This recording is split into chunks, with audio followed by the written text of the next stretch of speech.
Hello students, मैं संदीप कुमार शुक्ला आप सभी के साथ computer aided design and manufacturing यानी कि CAD&M सब्जेक्ट को डिस्कस कर रहा हूँ। पिछले वीडियोज़ में हमने आपके साथ कंप्यूटर एडेड डिज़ाइन और मैन्युफैक्चरिंग से संबंधित इंट्रोडक्टरी बातें की थी।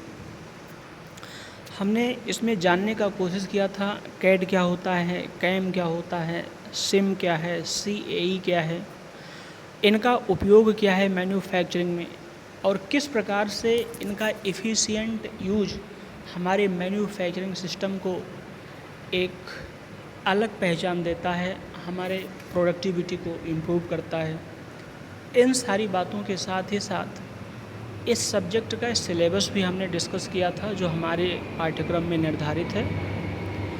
इसके अलावा एक बात मैं और आपको सूचित कर दूं, बता दूं, ये computer aided design and manufacturing subject diploma mechanical के अंतर्गत चतुर्थ सेमेस्टर में आता है, यानी कि 4th सेमेस्टर के अंतर्गत। तो ये सब्जेक्ट मैकेनिकल डिप्लोमा के स्टूडेंट के बच्चों के 4th सेम के लिए है। आज हमारा जो वीडियो है वो 2nd यूनिट पर बेस्ड है और इसके अंतर्गत हम देखेंगे कि किस प्रकार से वेरियस कमांड्स का उपयोग करते हुए हम किसी सरफेस का या सॉलिड का डिज़ाइन करते हैं, ठीक है, और इसके द्वारा किस प्रकार से एक 3D ज्योमेट्री का निर्माण किया जाता है। तो अब सबसे पहले हम आगे बढ़ें उससे ज़रूरी है एक महत्वपूर्ण टॉपिक है parametric and non parametric surfaces, यानी कि पैरामीट्रिक और गैर पैरामीट्रिक सतह, ठीक है। अब जैसा कि आप सब जानते हैं किसी 3D ऑब्जेक्ट में या 3D वस्तु में, जैसे कि नाम से क्लियर है 3D अर्थात 3 डायमेंशनल, उसमें 3 विमाओं का होना आवश्यक है, ठीक है, तभी वो 3D कही जाएगी, जिसे हम प्रत्यक्ष रूप से देख सकें। अर्थात उसमें लंबाई होनी चाहिए, चौड़ाई होनी चाहिए और ऊंचाई होनी चाहिए। जबकि हम अगर किसी सतह की बात करें तो उसमें हम सिंपली कोई 2 विमा तो आसानी से देख सकते हैं। जैसे कि हमारी टेबल की ऊपरी सतह हो गई, इसमें अगर टॉप से देखें हम ऊपर से तो हमें लंबाई भी दिखेगी, चौड़ाई भी दिखेगी, लेकिन इसमें ऊंचाई नहीं देखी जाती, ऊंचाई नहीं दिखेगी। अच्छा, आप में डाउट हो सकता है कि हमारी जो टेबल है उसका जो थिकनेस है उसे कैसे इग्नोर करें। तो हम बात पूरे टेबल की नहीं कर रहे, हमारे टेबल की जो जस्ट टॉप फेस है, जस्ट ऊपरी सतह, उसकी बात कर रहे हैं। उसमें हमें लंबाई और चौड़ाई दोनों मिल जा रही है, लेकिन ऊंचाई उसमें नहीं है। जैसे कि पेपर, ठीक है, जो पेजेज हैं हमारे नोट्स बुक के, बुक्स के, ये भी सरफेस में आते हैं। इनमें देखिए लंबाई मिलेगी, चौड़ाई मिलेगी, लेकिन ऊंचाई नहीं मिलेगी। तो इस प्रकार से हम कह सकते हैं कि हमारा जो सरफेस है वो एक ऐसा 3D ऑब्जेक्ट है, 3D मॉडल है जिसमें मोटाई नहीं है, ठीक है। और ये जो सरफेस मॉडल है, यानी या जो सरफेस को हम देख रहे हैं, इसका उपयोग हम ऑटोमोबाइल्स में, एरोस्पेस इंडस्ट्रीज़ में, प्लास्टिक्स में, चिकित्सा में आदि उद्योगों में बहुत ही व्यापक रूप से करते हैं। इनका बहुत ही एफिशिएंट यूज होता है इन इंडस्ट्रीज़ में। आपने देखा होगा बहुत सारी हमारी गाड़ियां हैं जिनमें उनका जो मॉडल है, जो डिज़ाइन किया गया है, ऐसा लग रहा है कि कई सारी सर्फेसेस एक साथ जुड़ी हैं, किसी का स्लोप कम है, किसी का स्लोप ज़्यादा है, और ये सारी डिफरेंट एंड कॉम्प्लेक्स सर्फेसेस इस सरफेस मॉडलिंग की सहायता से आसानी से की जा सकती है, ठीक है। हालांकि हम आपको बताते चलें कि जो हमारी ये सरफेस मॉडल है इसको 3D मॉडल के साथ कंपेयर आपको नहीं करना है, या यूँ कहें कि इसे 3D मॉडल समझने की भूल नहीं करनी है, क्योंकि 3D मॉडल में निश्चित ही 3 डायमेंशंस होनी चाहिए, अर्थात थिकनेस या हाइट जिसे कहते हैं ये भी होना चाहिए। पर सरफेस मॉडल में थिकनेस या हाइट की कोई संकल्पना नहीं होती, अर्थात इसमें थिकनेस को इग्नोर किया जाता है, ठीक है। जबकि जो हमारी 3D सॉलिड मॉडल्स है उसमें हमारे उपयोगकर्ता के द्वारा एक निश्चित मोटाई बताई जाती है, परिभाषित की जाती है। ठीक है, तो ठोस मॉडल और सतह मॉडल के बीच अगर हम देखें तो जो एकमात्र डिफरेंस आता है कि दोनों में मेन अंतर क्या है, तो वो है मास का, यानी द्रव्यमान का। अब चूंकि 3D मॉडल हमारा एक 3 डायमेंशनल ऑब्जेक्ट है, और आप जानते हैं जो 3D या 3 डायमेंशनल ऑब्जेक्ट्स होते हैं उनमें ही वॉल्यूम की कंसेप्ट आते हैं, यानी वॉल्यूम की संकल्पना आती है, क्योंकि वॉल्यूम में आप बहुत अच्छे से जानते हैं 3 विमाएँ होती हैं, लंबाई, चौड़ाई और ऊंचाई। और जो 3D ऑब्जेक्ट होते हैं उसमें भी 3 विमाएँ होती हैं, तो इसमें वॉल्यूम का कॉन्सेप्ट आता है। और आप ये भी बहुत अच्छे से जानते हैं डेंसिटी वाले फार्मूले से कि मास के लिए ज़रूरी है वॉल्यूम का होना, बिना वॉल्यूम के मास नहीं हो सकता। ठीक है, बिना वॉल्यूम के मास नहीं हो सकता। तो चूँकि अब हमारा जो सरफेस मॉडल है इसमें तीसरी डायमेंशन है ही नहीं, यानी ऊंचाई या थिकनेस नहीं है, इसकी वजह से इसमें वॉल्यूम नहीं होगा, और वॉल्यूम नहीं होने की वजह से इसमें मास यानी कि द्रव्यमान भी नहीं पाया जाएगा। तो इस प्रकार हम देख सकते हैं कि जो हमारा सरफेस मॉडल और सॉलिड मॉडल है, सरफेस मॉडल या 3D सॉलिड मॉडल, इसमें जो मेन डिफरेंस है वो है द्रव्यमान का, यानी जो सॉलिड मॉडल्स होंगे उसमें मास ज़रूर होगा, और जो सरफेस मॉडल होंगे इनमें द्रव्यमान नहीं होगा। ठीक है, इसके अलावा आपको और जो मेन जानकारी होनी चाहिए वो इस बात की कि जो हमारी सरफेस मॉडल है इसका उपयोग करके हम आसानी से कॉम्प्लेक्स मॉडल्स को आसानी से बना सकते हैं। जैसे अभी मैंने थोड़ी देर बाद पहले आपसे बात की थी कि कुछ कारें ऐसी हैं जिनकी जो सरफेसेस हैं, जो बॉडीज़ हैं, वो ऐसे लगते हैं जैसे कई सारे अलग अलग स्लोप्स वाले सरफेसेस में हैं। तो ऐसे गाड़ियों का डिज़ाइन हम सरफेस मॉडल के तहत आसानी से कर सकते हैं। ठीक है, इसके अलावा अगर मैं आपको मैथमेटिकली डिफ़ाइन करूं तो जो सरफेस होते हैं इनको हम अलजेब्रिक इक्वेशंस के रूप में आसानी से डिस्कस कर सकते हैं, एक्सप्रेस कर सकते हैं। और ये अलजेब्रिक इक्वेशन 2 प्रकार के हो सकते हैं, एक होता है पैरामेट्रिक, दूसरा होता है नॉन पैरामेट्रिक।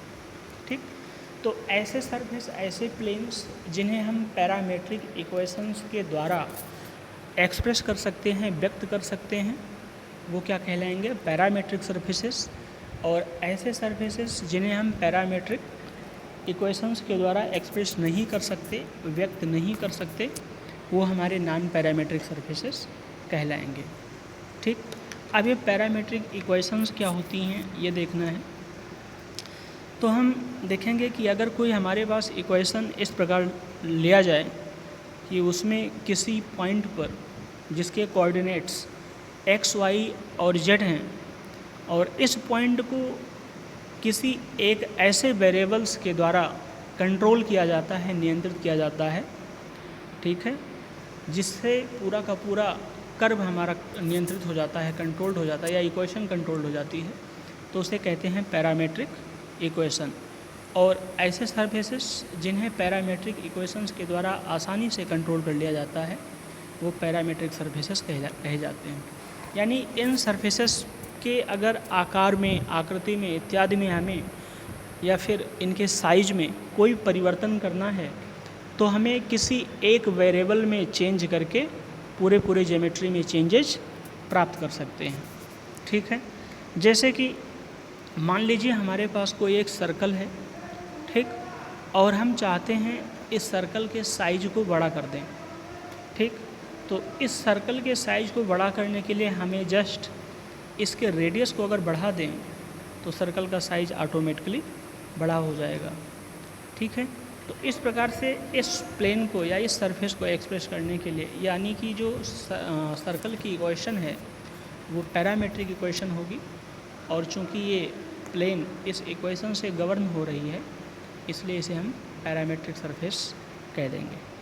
ठीक है, तो ये बात बहुत आसानी से आपको समझने में आनी चाहिए। अब जैसे कि यहाँ पर एक हमारे पास इक्वेशन है जिसे हम आसानी से देख लेते हैं। ठीक, अब मान लीजिए कि हमारे पास, आपको डेफिनेशन मैंने अभी बता ही दी कि ऐसे सरफेस जिनको हम पैरामेट्रिक इक्वेशंस के द्वारा गवर्न कर लेते हैं, या फिर जिनमें कोई ज्योमेट्रिक या फिर शेप में जिनके कोई परिवर्तन करना हो, उन्हें सिर्फ किसी सिंगल वेरिएबल या एक चर के द्वारा गवर्न करके अगर गवर्न किया जाए या फिर उनके शेप ज्योमेट्री में परिवर्तन किया जा सके तब वो पैरामीट्रिक सरफेसेस कहलाते हैं। ठीक है। अब उदाहरण के लिए मान लीजिए कोई एक पॉइंट है एक्स वाई जो कि किसी सर्कल के सरकमफेरेंस पर है, ठीक है, और एक्स एक्सिस से थीटा डिग्री पर इंक्लाइंड है और सर्कल का जो सेंटर है वो 0 0 है और रेडियस इसकी 1 है, तो इसे हम पैरामीट्रिक फॉर्म में यानी कि पैरामीट्रिक इक्वेशंस के रूप में कुछ इस प्रकार से लिख सकते हैं। ज़रा ध्यान से देखिए, ये हमारा रहा सर्कल और ये इसका है सेंटर पॉइंट जिसके कोऑर्डिनेट्स हैं 0, 0। यहाँ पर ये हमारा पॉइंट्स हैं एक्स वाई, ठीक, जो कि इस हॉरिजॉन्टल एक्सिस से थीटा डिग्री कोण पर झुका हुआ है। तो अगर इस एक्स वाई को हम पैरामेट्रिकली एक्सप्रेस करना चाहें तो अब यहाँ जो हमारा नेक्स्ट वेरिएबल है जो कि हमारे एक्स वाई के वैल्यू को कंट्रोल कर रहा है तो वो है वैल्यू थीटा। तो हम लिख सकते हैं x = cos थीटा, जो कि अब x क्या है, ये हॉरिजॉन्टल कंपोनेंट है और y हो जाएगा वर्टिकल कंपोनेंट। तो हॉरिजॉन्टल कंपोनेंट को हमने वेक्टर डिसोसिएशन से देखा था, यानी वेक्टर वियोजन से, कि किसी ऐसे वेरिएबल को जो कि किसी एंगल थीटा पर इंक्लाइंड है तो उसके x कंपोनेंट को cos थीटा और y कंपोनेंट को sin थीटा कंट्रोल करते हैं। तो यहाँ x कंपोनेंट के लिए x = cos थीटा और y कंपोनेंट के लिए y = cos थीटा हम आसानी से लिख सकते हैं। अब यहाँ ध्यान से देखिए, अगर हम थीटा यानी वेरिएबल की सिर्फ एक थीटा की वैल्यू चेंज करें तो x और y की वैल्यू क्रमानुसार चेंज हो जाएंगे। यानी हमारा जो ज्योमेट्रिकल ट्रांसफॉर्मेशन है या जो अल्टरनेशन है जिसे हम परिवर्तित करना चाहते हैं वो आसानी से एक वेरिएबल थीटा के द्वारा किया जा सकता है। ठीक, तो ये हो जाएगा हमारा पैरामीट्रिक फॉर्म और पैरामीट्रिक सरफेस। एक बार फिर से आपसे बता दें कि ऐसे सरफेसेस जिनको हम पैरामीट्रिक इक्वेशंस के द्वारा एक्सप्रेस कर सकते हैं या फिर जिनमें हमें ज्योमेट्रिकल चेंजेस करने के लिए सिर्फ एक वेरिएबल में परिवर्तन करना होता है और उन सरफेसों में या उन कर्व्स में हमें ज्योमेट्रिकल चेंजेस देखने को मिल जाते हैं, उसे हम पैरामीट्रिक सरफेसेस कह देते हैं। और दूसरा है हमारा नॉन पैरामीट्रिक सरफेसेस। तो ऐसे सरफेसेस जिन्हें हम पैरामीट्रिक इक्वेशंस के द्वारा एक्सप्रेस नहीं कर पाते हैं या फिर जिनमें हमें ज्योमेट्रिकल चेंजेस करने के लिए एक से ज़्यादा पैरामीटर्स में परिवर्तन करने पड़ते हैं या फिर ड्रैग एंड डाउन सिस्टम का उपयोग करना पड़ता है। अब ये ड्रैग एंड डाउन सिस्टम क्या होता है आपको बता दें। जैसे मान लीजिए हमारे पास कोई एक इर्रेगुलर पॉलीगन है। इर्रेगुलर पॉलीगन आप समझ रहे हैं, एक ऐसा, या मैं कह दूं इर्रेगुलर हेक्सागन है, यानी एक ऐसा क्लोज्ड ज्योमेट्री जिसमें 6 साइड्स हैं पर वो सारी की सारी आपस में इक्वल नहीं हैं। अगर सारी साइड्स इक्वल हैं, रेगुलर हेक्सागन हो जाएंगे, तो उनको हम पैरामीट्रिकली एक्सप्रेस कर सकते हैं। पर अगर हमारे सारे साइड्स इक्वल नहीं हैं, मान लीजिए कोई साइड्स किसी प्रकार की है, इस प्रकार से इतनी छोटी, कोई ऐसे बड़ी सी, कोई इस ढंग से, ठीक है, कोई यहाँ इस प्रकार से, कोई ऐसे और इस प्रकार से जुड़ी है। अभी हमारे पास एक हेक्सागन तो है पर ये रेगुलर हेक्सागन नहीं है, ठीक है, रेगुलर हेक्सागन नहीं है, जिसकी वजह से अगर हमें इसके आकृति या आकार में या शेप में चेंजेस लाने हों तो हम किसी एक वेरिएबल से चेंज नहीं कर सकते। ऐसा नहीं कि हम यहाँ पर एक वैल्यू चेंज किया और उसमें हमारे सारे के सारे वैल्यूज में चेंज आ गए। जैसे मान लीजिए अगर हमारा ये रेगुलर होता कुछ इस प्रकार से, ये रहा रेगुलर वाला कार्य, ठीक है, सॉरी ये लाइन थोड़ा सा गड़बड़ हो गई है, अब ज़रा देखें, ठीक है। अगर कुछ इस ढंग से होता तो इसमें हम अगर एक वेरिएबल में चेंजेस लाते, ठीक है, अब वो भी कौन सा, ये जो एंगल वाला है, ठीक है, क्योंकि सारे के सारे साइड्स इक्वल हैं हमारे पास, तो अगर मैं एंगल इसमें चेंज कर देता तो हमारा जो रेगुलर हेक्सागन है इसका साइज पूरा का पूरा बदल जाता। यानी हम केवल एक वेरिएबल में चेंजेज लाते और पूरी ज्योमेट्री बदल जाती, तो उसे हम कहते हैं पैरामीट्रिक। पर यहाँ हमारे पास ये जो हमारा ज्योमेट्री है, ये बड़ा वाला बाहर वाला, इसमें हम सिर्फ किसी एक पैरामीटर से शेप चेंज नहीं कर पाएंगे। क्यों? क्योंकि इनकी साइड्स डिफरेंट होने की वजह से इनके एंगल्स भी अलग अलग हैं।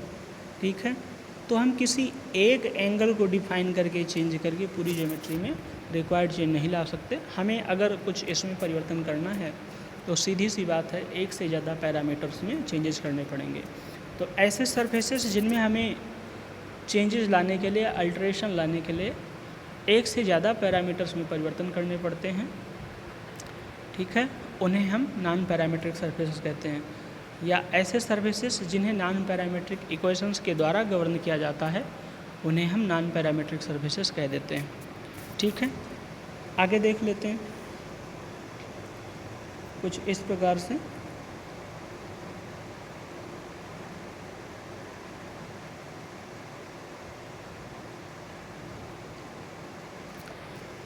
अब है कि पैरामीट्रिक डिज़ाइन हमें कैड में क्यों ज़रूरी है, क्यों इसका उपयोग हम करते हैं, ताकि हम जो डिज़ाइन है उसको एक परफेक्ट ढंग से डिज़ाइन कर सकें। आवश्यकता क्यों है?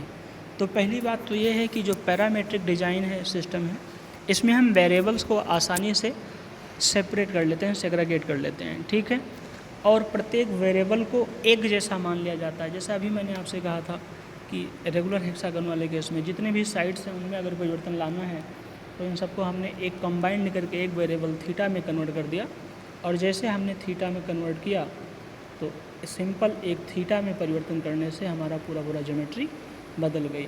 तो वही है कि यहाँ अगर कई सारे वेरिएबल्स हैं भी तो उसे हम एक सिंगल वेरिएबल में कन्वर्ट कर सकते हैं।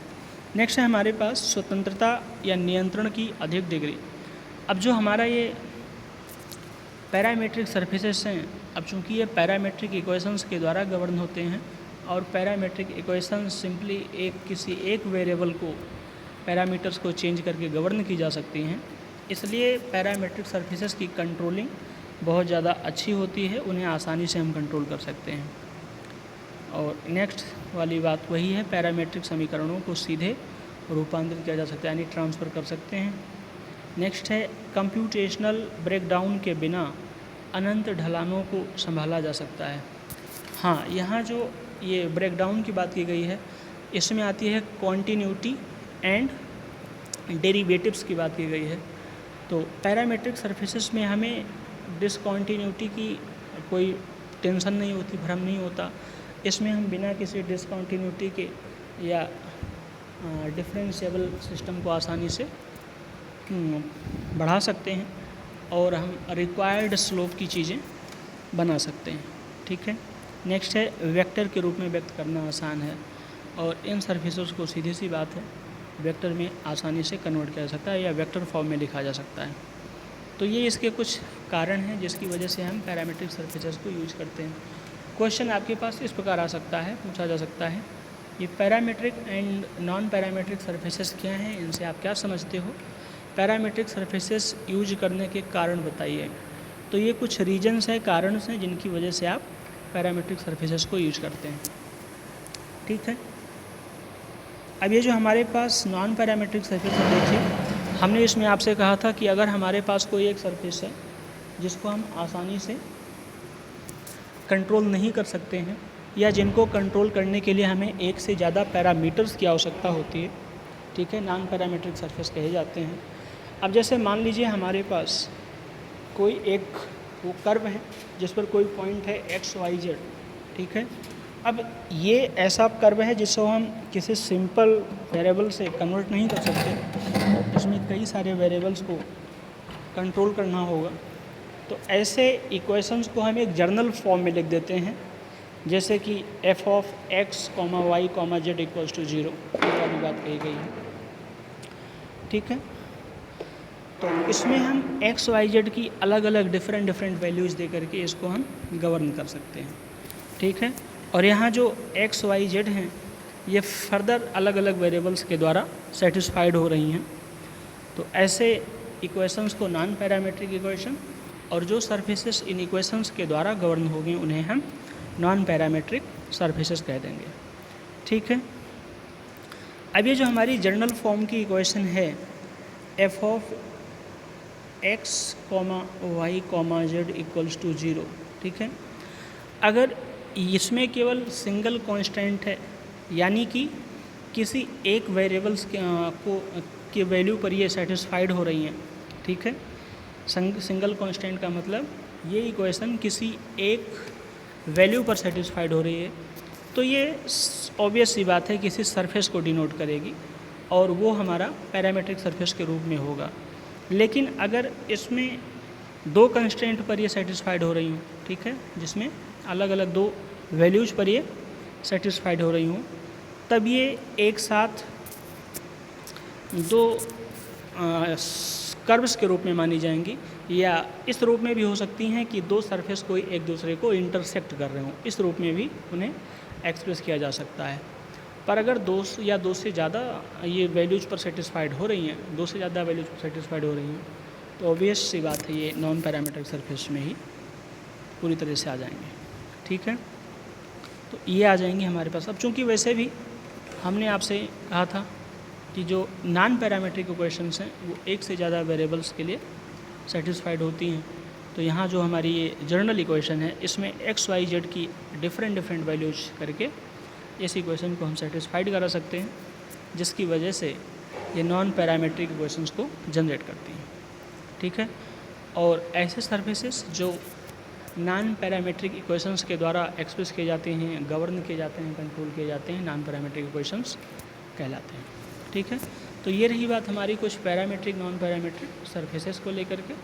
तो अगर मैं बेसिक डिफरेंस की बात करूं तो हमें जो समझ में आता है वो ये पता चलेगा कि पैरामेट्रिक सरफेसेस को गवर्न करना, कंट्रोल करना आसान है। इनके द्वारा डिज़ाइन प्रक्रिया आसानी से की जा सकती है, क्योंकि ये किसी सिंगल वेरिएबल के द्वारा गवर्न हो जाते हैं। ठीक है, और रिक्वायर्ड चेंजेस हम एक सिंगल वेरिएबल में चेंज करके ला सकते हैं। जबकि जो नॉन पैरामेट्रिक सरफेसेस हैं इनसे डिज़ाइन करना या डिज़ाइन प्रोसेस थोड़ी सी जटिल प्रक्रिया हो जाती है, और इनको कंट्रोल करने के लिए एक से ज़्यादा वेरिएबल्स को हमें कंट्रोल करने की आवश्यकता पड़ती है। तो ये रहे हमारे parametric and non parametric surfaces. हम आगे मूव करते हैं नेक्स्ट टॉपिक पर। अब हमारे पास जो नेक्स्ट टॉपिक है वो है कमांड का उपयोग करके साधारण सतह बनाना। यानी है अगर हम कुछ जर्नल सरफेस बनाना चाहते हैं तो सिंपल कमांड का उपयोग करके कैसे बना लेंगे ये देखना ज़रूरी है। ठीक है, तो इसमें कुछ कमांड्स को स्पेसिफाई किया गया है, जैसे कि है revolved surface, ruled surface and 3D surfaces. ठीक है, इनके उपयोग के द्वारा, इन कमांड्स का उपयोग करके हमें डिफरेंट टाइप्स के सरफेस को जनरेट करना है। ठीक है, अब मान लीजिए हम कोई एक सिलेंडर बनाना चाहते हैं, ठीक है, या कोन बनाना चाहते हैं, तो अब हमें ये देखना है कि किस टाइप के सरफेस को या किस प्रकार की ज्योमेट्री को रिवॉल्व करना है। तो आप जानते हैं जो सिलेंडर होता है इसका शेप टॉप टू बॉटम एक सिमिलर आकार का होता है। तो इसको जनरेट करने के लिए डेफिनेटली हमें किसी स्ट्रेट लाइन को किसी एक्सिस के अबाउट रोटेट करना पड़ेगा। ठीक है, उसके बिना इससे काम नहीं हो पाएगा। ठीक है, अब जो हमारी रिवॉल्विंग सरफेस है, ठीक है, तो ये कौन सी सरफेस होंगी कि जब हम किसी ज्योमेट्री को या किसी ऑब्जेक्ट को किसी एक्सिस या पॉइंट के अबाउट रोटेट करते हैं तो हमें जो सरफेस प्राप्त होती है या जो ऑब्जेक्ट प्राप्त होता है वो रिवॉल्व्ड सरफेस या object due to revolved surface मिल जाता है। ठीक है, अब जैसे कि अगर हम परिक्रमण यानी रिवॉल्व्ड की बात करें तो अगर हम किसी लाइन को यानी सिंगल एक वन डायमेंशनल बॉडी को रिवॉल्व करते हैं किसी एक्सिस के अबाउट, तो हमें एक सरफेस मिल जाएगा। ठीक है, रिवॉल्व सरफेस मिल जाएगा। पर अगर हम किसी सरफेस को रिवॉल्व करें, ठीक है, तो हमें एक सॉलिड ऑब्जेक्ट मिल जाएगा।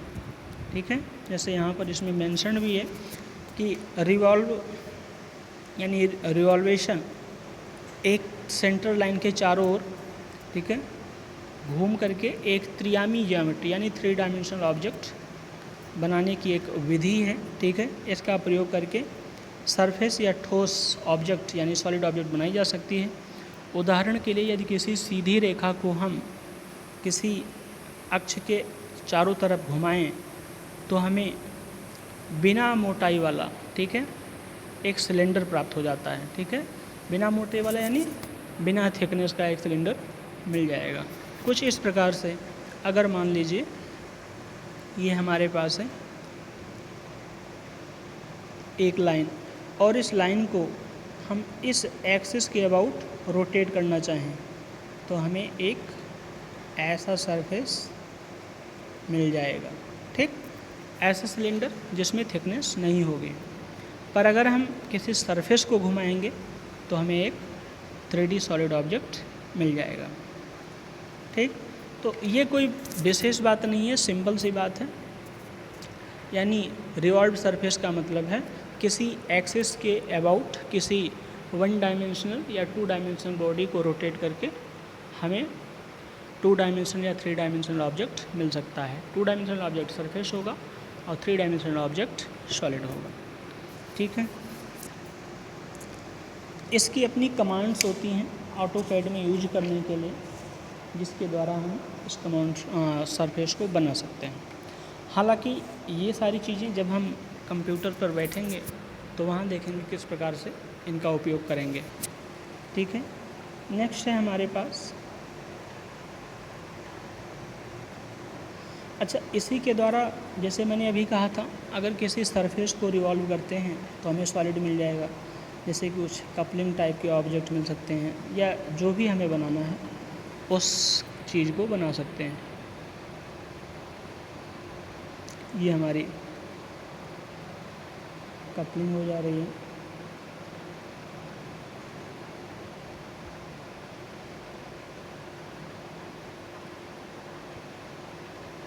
ठीक है। पेन मेरी ज़रा हल्की हो गई, एक बार फिर से इसे हम डार्क करते हैं।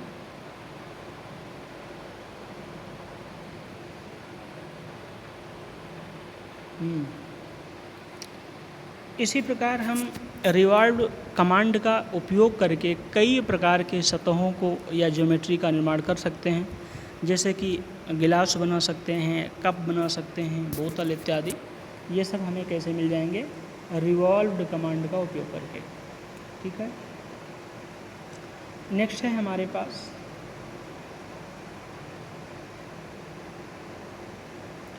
Ruled surfaces. अब ये रूल्ड सरफेसेस होती क्या हैं, ये हमें देख लेना जरूरी। रूल्ड सरफेस आप सब आसानी से अपने पुराने कॉपियों को, जो रूल्ड कॉपियाँ होती थी नोट्स बुक, जिसमें आपने देखा होगा पेजेस पर लाइनें खींची होती थी, कुछ इसी प्रकार हमारे रूल्ड सरफेस भी होते हैं। यानी ये सरफेस स्ट्रेट लाइंस के द्वारा गवर्न किए जाते हैं और इनकी सहायता से हम किसी सिलेंडर या फिर कोन्स के जो घुमावदार यानी कि कर्व सरफेसेस होती हैं उनको आसानी से बना सकते हैं। फॉर एग्जांपल, अगर हमें कोई एक कोन बनाना है तो हम उसके एक सिरे को, ठीक है, स्थिर रखते हुए दूसरे सिरे को किसी सर्कल के पाथ पर रोटेट करेंगे तो हमें कोन जैसी आकृति आसानी से प्राप्त हो जाएगी। कुछ इस प्रकार से, जैसे मान लीजिए हमारे पास ये एक हमारी एक्सिस लाइन है, ठीक है, एक्सिस लाइन, और हमें कोन बनाना है तो हम इसके एक सिरे पर लाइन को फिक्स करके और इसको दूसरे सिरे पर सर्कल के पाथ पर रोटेट कर देंगे तो आसानी से हमें कोन मिल जाएगा। अब यहाँ जो सरफेस है ये पूरे स्ट्रेट लाइन से गवर्न हो रहे हैं तो रूल्ड सरफेस के रूप में जाने जाएंगे, ठीक है। नेक्स्ट है हमारे पास, इसी में सरफेस मॉडलिंग के कमांड्स कुछ, यानी अगर सरफेस मॉडलिंग करनी है तो ऐसे कौन कौन से कमांड हैं जिनके द्वारा हम सरफेसेस को जनरेट कर सकते हैं, बना सकते हैं और उन सरफेसेस की मदद से कोई 3D ज्योमेट्री का निर्माण कर सकते हैं। तो इसमें सबसे पहला हमारे पास 3D सरफेस मॉडलिंग के लिए कमांड है, वो है 3D फेस। अब इस कमांड का उपयोग करके हम अलग अलग टाइप के सरफेस को बना सकते हैं और प्रत्येक सरफेस के वर्टेक्स को हम अलग अलग पॉइंट्स के द्वारा निरूपित कर सकते हैं और प्रत्येक सरफेस को अलग अलग ढंग से डिफाइन कर सकते हैं। तो 3D फेस कमांड के अंतर्गत हमें अलग अलग टाइप्स के सरफेस को बनाने की इजाज़त होती है।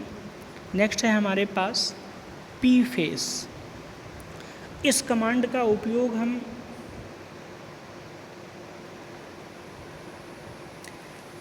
टू डी फेस कमांड की तरह करते हैं, लेकिन इसमें एक वर्टेक्स को कई बार डिफाइन करने से बचा जा सकता है। एक बार डिफाइन करने के बाद उसको हम अलग अलग सेगमेंट्स में यूज कर पाएंगे। ठीक है। उसके बाद हमारे पास एक और कमांड है, उसका नाम है रूल सरफेस। ये कुछ ठीक उसी प्रकार है जैसा कि अभी हमने रूल्ड सरफेस ऊपर देखा था। इसमें हमारे दो कर्व्स के बीच, दो लाइंस के बीच कई सारे पॉलीगन्स जो कि स्ट्रेट लाइंस के बने होते हैं कि सतह से गवर्न किए जाते हैं। जैसे ध्यान से देखिए इसको, हमारे पास यहाँ पर दो कर्व लाइंस हैं और इन कर्व लाइंस के बीच में बहुत सारे पॉलीगन्स इसको डिवाइड कर रहे हैं, जिसकी वजह से ये पूरा सरफेस गवर्न हो रहा है। ठीक है। ये एक प्रकार से रूल्ड सरफेस को एक्सप्रेस करता है। तो रूल सरफेस कमांड के द्वारा हम रूल्ड सरफेस को आसानी से जनरेट कर सकते हैं। नेक्स्ट है हमारे पास डिजाइनर सॉफ्टवेयर या डिज़ाइन सॉफ्टवेयर, जिसकी सहायता से हम सॉलिड मॉडल्स को बना सकते हैं। कौन कौन से डिज़ाइन सॉफ्टवेयर हैं, ठीक है, जिनका उपयोग हमें सॉलिड मॉडलिंग के लिए आसानी प्रदान करेगा। सॉलिड मॉडलिंग के लिए हम कई प्रकार के सॉफ्टवेयर्स का उपयोग करते हैं, जिनके बारे में हम पहले भी देख चुके हैं इंट्रोडक्टरी क्लास में, जैसे कि CAD software, SolidWorks, CATIA, Pro E etcetera. ठीक है। क्रियो पैरामेट्रिक, ऑटोडेस्क इन्वेंटर, ये वह सारे सॉफ्टवेयर्स हैं जिनकी मदद से हम सॉलिड मॉडलिंग कर लेते हैं। थोड़ा सा सॉलिड मॉडलिंग के बारे में देख लें कि सॉलिड मॉडल्स होते क्या हैं, बेसिकली इनका उपयोग हम कहाँ करते हैं। तो सॉलिड मॉडल्स हमारे मौजूदा या फिर जो हमने इमेजिन्ड करके डिज़ाइन बनाई होती है उसकी एक ज्योमेट्रिकल डिजिटल एक्सप्रेशन है। यानी हम ये देखते हैं कि जो हमने इमेजिन किया है, जो हमारा इमेजिन्ड है ऑब्जेक्ट, उसको डिज़ाइन करने के बाद अगर हम मैन्युफैक्चर करेंगे तो वो किस प्रकार से दिखेगा, किस प्रकार से कार्य करेगा। तो सॉलिड मॉडल हमारा या तो प्रेजेंट कोई ऑब्जेक्ट है उसके डिज़ाइन में परिवर्तन करें और फिर उसमें चेंजेस करके वो कैसे अब दिखेगा वो देख सकते हैं डिजिटल मीडियम के द्वारा, या फिर कोई हमने ऑब्जेक्ट जो हमें बिल्कुल फ्रेश ऑब्जेक्ट बनाई है नए आइडियाज़ के ऊपर, ठीक है, हमारी जो पूरी तरह से हमारी कल्पनाओं पर आधारित है, वो ऑब्जेक्ट जब मैन्युफैक्चर्ड होके आएगा तो वो कैसा दिखेगा, उसी के डिजिटल प्रतिरूप जो कि एक्चुअल में नहीं है पर उसे हम डिजिटली इमेजिन करके बना रहे हैं, उसी को सॉलिड मॉडल कहा जाता है। और इस सॉलिड मॉडल का उपयोग कई सारे इंडस्ट्रीज में करते हैं, विशेषकर वे इंडस्ट्रीज जो सेपरेट पार्ट्स का निर्माण करती हैं किसी बॉडी के लिए। ठीक है। अब ऐसे स्थिति में ये ज़रूरी है कि जो पार्ट्स बनाए जा रहे हैं उस बॉडी के लिए या जिस बॉडी के लिए पार्ट्स बनाए जा रहे हैं उसमें वो ठीक ढंग से फिट होंगे और अपने फंक्शंस को एक्यूरेटली परफॉर्म कर पाएंगे। तो ऐसी अवस्था में हम जो कंपोनेंट्स बना रहे हैं एक किसी कंबाइंड बॉडी के लिए या मेन बॉडी के लिए, तो वो उस बॉडी में प्रॉपर्ली फिक्स हों, प्रॉपर ढंग से काम करें, उसके लिए ज़रूरी है उसे किसी सॉलिड मॉडल्स के साथ हम अटैच करके इस पार्ट्स की फंक्शनिंग को जज कर लें। ठीक है। हालांकि आमतौर पर ये पूरी प्रक्रिया जो होती है ये कॉन्टीन्यूअस होती है, आपस में एक के साथ एक कनेक्टेड होते हैं, जुड़े होते हैं। और इसके साथ ही हम इसको कैलकुलेट करने के लिए उसके फंक्शनिंग को, कार्य क्षेत्र को, हम कई सारे सिंपल ज्योमेट्री का निर्माण कर सकते हैं, जैसे कि कोनिकल शेप, ठीक है, सिलेंड्रिकल शेप इत्यादि का उपयोग करके हम हमारे डिजिटल मॉडल्स को बना सकते हैं। और इस प्रक्रिया में हम बूलियन ऑपरेशंस जैसे कि इंटरसेक्शन, यूनियन इत्यादि का उपयोग कर सकते हैं। तो ठोस मॉडलिंग या सॉलिड मॉडलिंग सिंपली हमारा क्या है, किसी प्रेजेंट ऑब्जेक्ट या फिर इमेजिन्ड ऑब्जेक्ट की एक डिजिटल कॉपी है जो हमें ये दिखाती है कि अमुक ऑब्जेक्ट जब ये प्रॉपर डिजाइन की जाएगी तो किस प्रकार से दिखेगी और किस प्रकार से अपने फंक्शंस को परफॉर्म करेगी। ठीक है। अब इस सॉलिड मॉडल को बनाने के लिए, ठोस मॉडल को बनाने के लिए हमारे पास कई सारे सॉफ्टवेयर्स हैं, जैसे कि AutoCAD, CATIA, SolidWorks, Creo parameters, NX CAD और ऑटोडेस्क इन्वेंटर। ये कुछ इम्पोर्टेंट कैड सॉफ्टवेयर्स हैं जिसकी सहायता से हम सॉलिड मॉडलिंग कर लेते हैं। ठीक, तो सॉलिड मॉडलिंग क्या है, हमारी किसी ऑब्जेक्ट का या किसी इमेजिन्ड ऑब्जेक्ट को जो हमने अभी जस्ट इमेजिन किया है उसकी डिज़ाइन एक तैयार की है, तो जब वो ऑब्जेक्ट परफेक्टली डिजाइंड होकर के मैन्युफैक्चर्ड होकर सामने आएगी तो किस प्रकार से दिखेगी, कैसा उसका कार्य होगा, कैसा वो अपने फंक्शंस को परफॉर्म करवाएगी, इस सारे चीज़ को हम डिजिटल मीडियम के माध्यम से, कंप्यूटर की सहायता से पहले ही उसकी एक प्रतिकृति बना लेते हैं और उसी को सॉलिड मॉडलिंग कह दिया जाता है। इस सॉलिड मॉडल्स के द्वारा उसके हम फंक्शंस को, बिहेवियर को, कार्य प्रणाली को, यहाँ तक कि इफ़िशियंसीज को भी आसानी से जज कर लेते हैं। ठीक है, तो सॉलिड मॉडलिंग हमारा एक बहुत ही इम्प्रूव्ड मॉडल है जिसकी सहायता से हम बनने वाले ऑब्जेक्ट का या इवन जो इमेजिन्ड ऑब्जेक्ट है उसके भी फंक्शंस को आसानी से जज कर पाते हैं। तो सॉलिड मॉडलिंग के लिए हमारे पास ये जो सॉफ्टवेयर्स हैं, हालांकि ये वाइबा के भी सवाल हैं, आपको याद होना चाहिए, आप इस सब्जेक्ट में आपको प्रैक्टिकल भी है तो उसमें ये पूछा जा सकता है कि सॉलिड मॉडलिंग में यूज आने वाले कुछ सॉफ्टवेयर्स के नाम बताइए, तो आप आसानी से बता सकते हैं AutoCAD, CATIA, Pro E, SolidWorks, NX CAD, Autodesk Inventor etcetera. ठीक है, इनसे अगर पूछा जाए, हालांकि ये सब हम फर्स्ट यूनिट में डिस्कस कर चुके हैं, एक बार इसे आप देख सकते हैं वहाँ पर। उसमें ऑटोकैड के बारे में तो आप जानते ही हैं कि इस सॉफ्टवेयर के द्वारा आप एक एक्यूरेट जानकारी वाली डिज़ाइन को बना सकते हैं, उसे हम मॉडिफाई कर सकते हैं, एडिट कर सकते हैं, और अगर कोई और जानकारी उसमें चाहिए तो हम ऐड कर सकते हैं। ठीक, मूल रूप से ये एक 2D ऑब्जेक्ट था जिसको बाद में 3D में कन्वर्ट करके हम सॉलिड मॉडलिंग का कार्य आसानी से इसमें कर सकते हैं। ये ऑटोकैड सॉफ्टवेयर ऑटोडेस्क कंपनी का एक सॉफ्टवेयर प्रोग्राम है जो हम आपको ऑटोकैड की क्लास में पहले ही बता चुके हैं, जो 1982 में ओपन किया गया था। उसी प्रकार हमारे पास सॉलिडवर्क्स भी है। ठीक है, इसके द्वारा हम वर्क फ्लो, डिज़ाइन का सर्टिफिकेशन और इसकी रिलायबिलिटी, ठीक है, फंक्शनिंग इत्यादि को आसानी से चेक कर सकते हैं, और इसके उपयोग के द्वारा ही हम अपने यूनिट की प्रोडक्टिविटी को बढ़ा सकते हैं और साथ ही साथ अपने प्रोडक्ट को प्रोडक्शन फास्ट करके मार्केट में आसानी से अवेलेबल कर सकते हैं। इसी प्रकार हमारे पास कैटिया भी है, ये आप आसानी से देख लेना, और क्रियो पैरामीटर एट्सेट्रा सब, एनएक्सकैड, बस बिल्कुल सिमिलर ढंग से इनके बारे में आप थोड़ा थोड़ा देख करके बता सकते हैं। हालांकि हम पहले इसमें बता चुके हैं, कोई नई बात नहीं है। ऑटोडेस्क इन्वेंटर बता दें कि Inventor professional 3D CAD software offers and easy to use set of tools for 3D mechanical design. एक ही बात है, जितने भी ये कैड सॉफ्टवेयर्स हैं क्या करते हैं, आपको कुछ कमांड्स उपयोग कराते हैं, चाहे वो ड्राइंग कमांड्स हों, चाहे वो एडिटिंग कमांड्स हों, जिनकी सहायता से, जिनका उपयोग करके आप सॉलिड मॉडल्स को आसानी से बना सकते हैं। जितने भी सॉफ्टवेयर्स हैं इनकी एक ही कोशिश होगी कि जो उनका सिस्टम है, उनका जो सॉफ्टवेयर है वो आसानी से यूजेबल हो, रीडेबल हो, आसानी से उसका फंक्शन किया जा सके।